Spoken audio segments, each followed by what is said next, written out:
Okay, you know how sometimes we kick around the idea of time travel. I mean, the real Marty McFly, kind of actually getting in a machine, boots on the ground, messing with the past. Yeah, the DeLorean type, not just, observing. Exactly. Yeah. Now let's take that really wild thought and just like slam it head on into something we talk about a lot here, the blockchain. Okay, interesting collision. So the big question for this deep dive is really, what would that kind of reality, one where time isn't just a straight line, what would that actually mean for the blockchain? It's a genuinely fascinating thought experiment because blockchain, I mean, at its absolute core, it's built on this idea of immutability. Right. Unchanging, locked in. Exactly. And what that means for you, the user, is that once something hits the chain, it's supposed to be there forever, Yeah. locked in. It's designed really as this perfect time-stamped truth, cryptographically etched into history, a permanent record. Okay. Permanent record, fixed time. But the tension, the real problem we're looking at today is how something that depends so much on precise, fixed, linear time. How does that deal with nonlinear time, a past you can rewrite, or a future that can kind of jump back? Yeah, that immediately throws up a huge red flag, doesn't it? Yeah. So our mission, I guess, for this deep dive is to really unpack the surprising paradoxes and honestly some really mind-bending implications that come out of that. We're pulling this straight from the sources we've been digging into. And some of those implications get pretty strange. Oh, yeah. We're definitely going to get into some scenarios that, let's just say they go completely off the rails. Right. So maybe let's ground it a bit first. Like, think about Bitcoin. Every 10 minutes, roughly, a new block gets mined. Right. Confirms transactions, anchors value, builds that all-important trust. And it's not just data being added, it's the order. That temporal sequence is critical. It matters exactly when a transaction happened. Absolutely, because that's what tells you when the fens moved, when ownership changed hands. And crucially, it prevents things like double spending the same money twice. The order is the security, in a way. Okay, so the order is everything. Precisely. Now, here's where it gets, well, deeply unsettling with time travel. If a time traveler changes a financial action, say, they go back and send funds that, in the original timeline, they never actually had at that point. Okay. Suddenly, the entire chain, the history everyone agreed on, it becomes irreconcilable.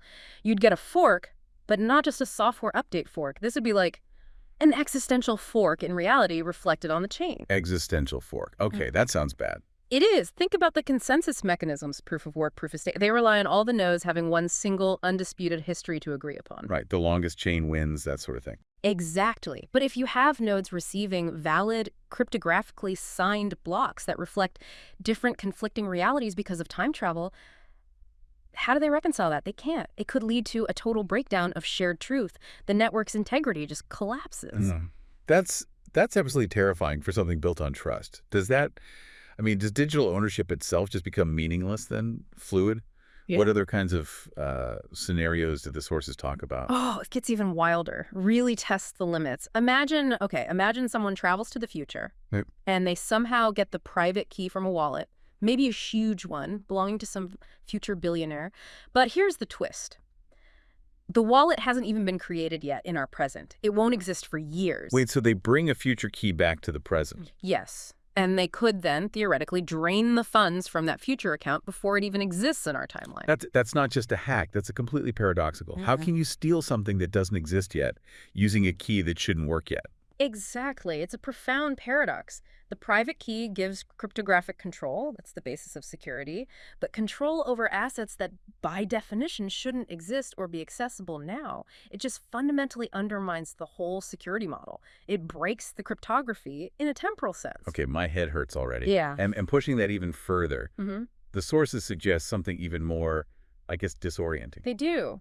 What if, say, a future version of you or someone armed with incredibly advanced knowledge from the future builds an entirely new, vastly superior blockchain, let's call it blockchain X, and then they come back in time, maybe to, say, 2008. Okay, right before Bitcoin. And they release their chain, blockchain X, and it takes over before Satoshi Nakamoto even hits upload on the Bitcoin white paper in 2009. Whoa, so Bitcoin just never happened. Or at least its origin story, its whole foundational narrative, is completely erased and replaced. Satoshi who, indeed. The original Genesis block, the story we all know, gone, rewritten. That Yikes. that changes everything. If you connect that back, like you said, blockchain isn't just what happened. It's the proof of what must happen in that specific order for trust to work. Exactly. It's that immutable sequence. Once you throw nonlinear time into the mix, that whole premise of decentralized trust built on that fixed history, it becomes incredibly fragile, maybe impossible. That really does paint a bleak picture. A system built on this bedrock of unshakable trust, just shattered by a DeLorean. Yeah. Do the sources, do they even hint at any way to defend against this? Like, could you build a time travel proof blockchain? Yeah. Quantum resistant, time loop aware chains, anything like that? Well, it definitely sounds like pure science fiction, right? But the sources do actually touch on some theoretical frameworks. They're deep in the weeds, but they explore ideas. Like what? Like cryptographic proofs that could somehow evolve to factor in potential temporal disruptions, or consensus mechanisms that could adapt, maybe by, I don't know, weighting data across different divergent timelines. It's highly speculative, obviously. So, like, the blockchain could try to calculate the probability of different timelines being real. Sort of, yeah. Or build in resilience against paradoxical information. It's truly mind-bending stuff, but it gives us a tiny glimpse, maybe, into what a truly resilient, maybe even multi-dimensional ledger might have to look like. It really challenges our basic assumptions about time itself. Okay, wow. So let's pull back for a second and recap this core tension we've been exploring. It's this fundamental clash, right? Time travel versus blockchain's need for immutability. Its absolute reliance on a fixed, precise temporal order. Yeah, it really seems like a head-on collision. Something's got to give. It feels like it threatens the very foundations of trust that make blockchain work. It does. But here's the real kicker, and it's something that sources we looked at highlight quite beautifully, actually. What's the kicker? In a really profound way, blockchain already is time travel. Wait, what? After everything we just said about it breaking, how is it already time travel? Well, think about what it actually does. So, if I'm getting this right, you're saying the structure itself, the way it's built, inherently gives us a kind of time travel ability. Can you maybe elaborate on that? How does it work like a rewindable digital memory? Precisely. That's a great way to put it. Imagine the blockchain as this perfect, unchangeable historical record. Every single transaction, every state change, every bit of data, it's all time-stamped. And it's cryptographically linked to the block before it. Right, the chain part. Exactly, forming this unbroken, completely verifiable chain going all the way back to the very beginning, to the Genesis block. Okay. So this structure allows you right now to trace any asset, any interaction, any state the network was ever in, all the way back to its origin. You can effectively travel back in time digitally to verify its entire history. Ah, I see. So you can rewind and replay the history, verifiably. Verifiably, that's the key. You can understand its complete history and therefore trust its current state. It's not just like a flimsy snapshot. It's this whole auditable continuum stretching back through time. Okay.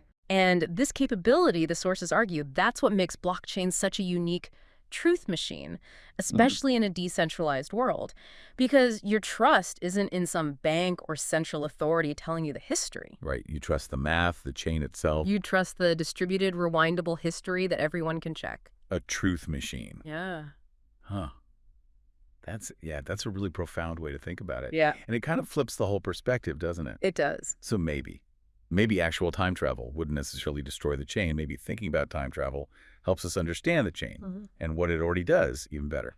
That's the powerful insight that comes out of wrestling with this paradox, I think. Yeah. It forces you listening to really confront the nature of time and truth inside these decentralized systems. Yeah. And what stands out most to me reading through everything was that statement, in a decentralized world, time isn't just another dimension, it's the ultimate truth machine. The ultimate truth machine. Wow. That's powerful. It really leaves you wondering, doesn't it? If the blockchain is already this verifiable journey back through its own history, then the future. Well, maybe it's already mined, just waiting for us to catch up.